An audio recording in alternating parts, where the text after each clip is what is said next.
જિલ્લામાં સાર્વત્રિક વરસાદ છે. ગોળદા ડેમ ઓવરફ્લો થઈ ચૂક્યો છે. આંબલી ડેમના 8 દરવાજા ખોલાતા જ પાણીની આવક થઈ છે. ગોળદા ડેમ ઓવરફ્લો થતાં જ માંડવી તાલુકાના 10 ગામોને એલર્ટ કર્યા છે. ડેમ કાંઠે નાગરિકોને ન જવાની ચેતવણી પણ આપવામાં આવી રહી છે.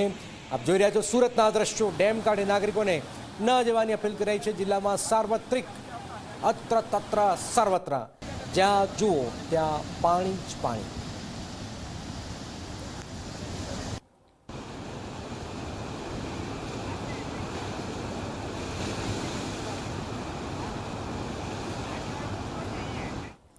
તો સુરતમાં રેડ એલર્ટ વચ્ચે વરસાદી માહોલ છે. મેયર અને ડેપ્યુટી મેયરે વિવિધ વિસ્તારોની મુલાકાત લીધી છે.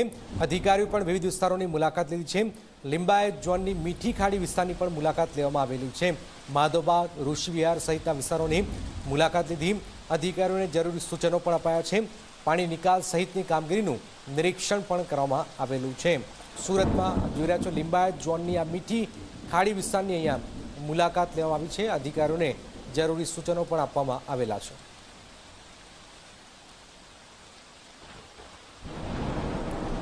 લિંબાયત ઝોનમાં આપ જોઈ રહ્યા છો મેયર, ડેપ્યુટી મેયર અધિકારીઓને જરૂરી સૂચનો આપ્યા છે.